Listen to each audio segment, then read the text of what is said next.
My lords, my lady, my name is Sasha Wamai, and I'm appearing with my learned friend, Mr. Morara Omoke, for the 43rd petitioner. And I want to submit my rejoinder on two issues. First being the numerical threshold, and the second being the justiciability of impeachment proceedings. My lords and my lady, my learned friend, Mr. Moshemi, who appeared for the 9th respondent, heavily relied on the numerical threshold. However, I respectfully submit that the impeachment under Constitution of Kenya 2010 is not a merely arithmetic exercise. The attainment of numbers alone cannot cure a process that is unconstitutional, procedurally unfair, or a violation of the natural justice.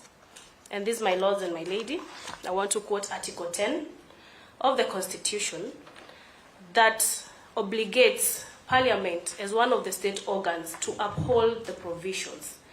And I won't read because of the interest of time, and I am very determined to join Morara Omoke in the high regards he commands before this honorable court in timekeeping. So I will not go into details.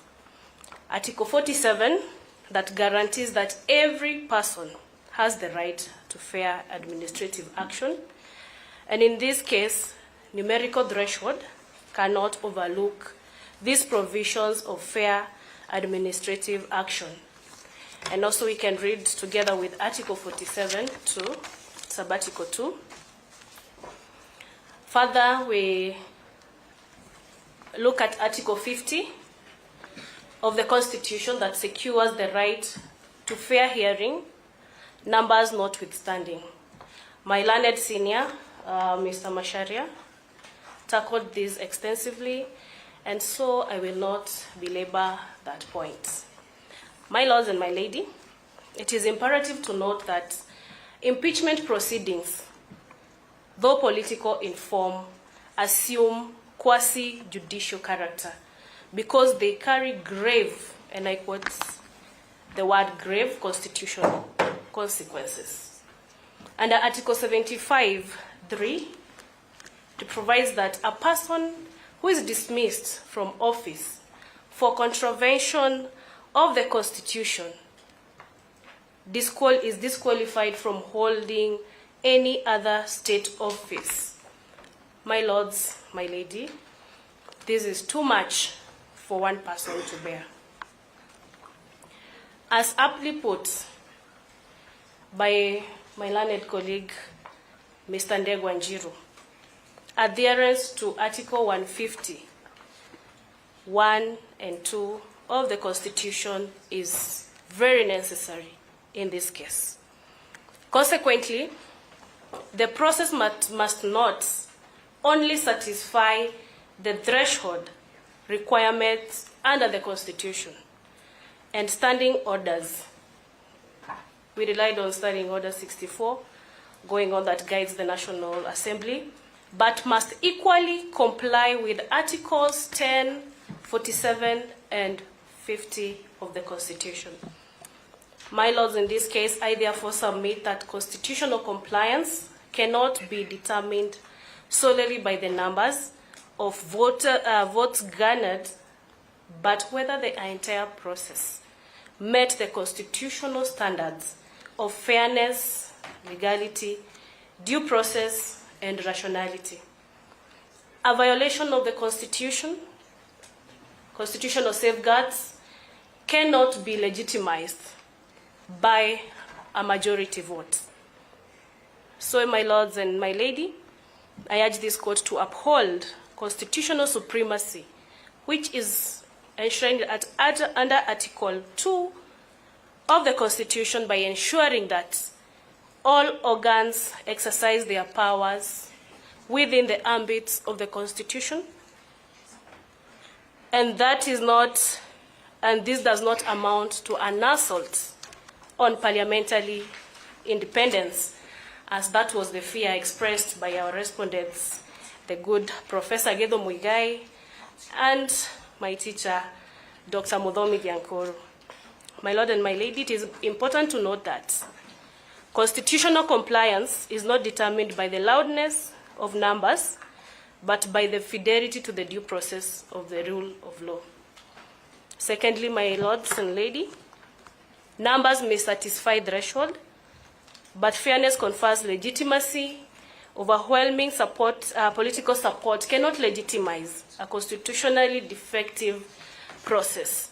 And in this case, we have established there is a flaw in how the process was carried. Lastly, on that, the constitutional legitimacy flows not only from the numbers, but from strict adherence to constitutional safeguards and due process. The majority support cannot sanitize an illegality. I would want to quote the case of BBI, where my learned friend Morara Omoke was a great patriot, was both a party, a key party, and council.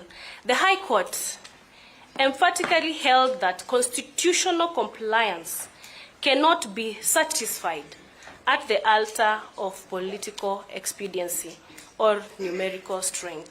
And my Lord, because I know in this room we both love football, most Kenyans do, I would like to liken reliance of parliamentary arithmetics to a football match where one team scores more goals but referees ignores the flaws, denies penalties, and applies rules selectively.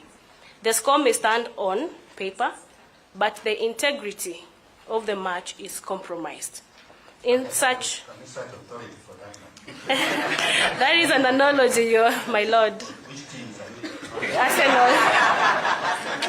Arsenal. You know, we are currently celebrating a big win. So I'm in that spirit, my Lord. In circumstances, I respectively submit that numbers alone do not confer constitutional legitimacy where the process itself is fundamentally flawed. On my second issue, my Lords and my Lady, the learned senior counsel, Professor Gedho Muigai, made heavy weather on. I use that word or phrase because he likes it, arguing that impeachment is a purely political question and further goes to qualify it as a sui generis process to mean one of a kind. I want to put it to this House, to this honorable court, that once constitutional rights and procedural fairness are implicated, the court has jurisdiction. Courts are not being asked to decide politics, but constitutionality. It is clearly stipulated under Article 1(3) of the Constitution that Parliament exercises delegated sovereign power, therefore remains constitutionally accountable. Delegated power does not give absolute power, is not absolute power.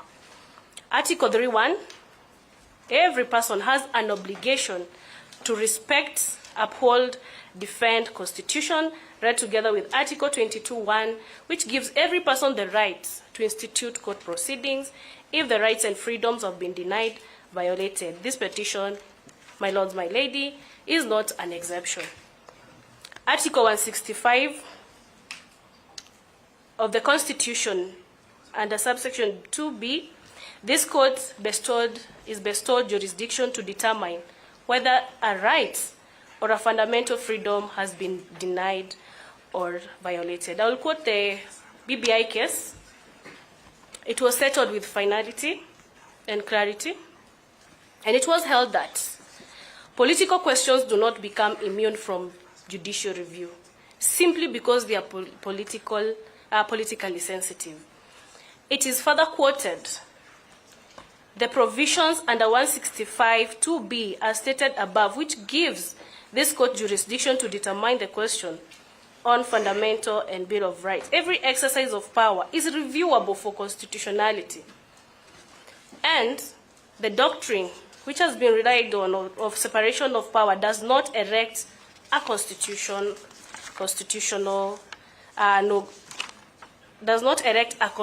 no-go zone or immunity from judicial scrutiny. Finally, my lord, my lady, I want to rely on the case of Gachagua versus National Assembly and 3 others. That is under the petition E550 of 2024, read from section number 76 to 85. And the Article 2 is quoted, that reminds everybody and everyone that Constitution is supreme and binds all persons and state organs at both levels, while Article 3 places an obligation on every person to respect, uphold, and defend the Constitution. Article 10 on values and principles of governance is also mentioned, is also provided for, that public officers and all persons, whenever they discharge their mandates under this Constitution, must be guided by that article.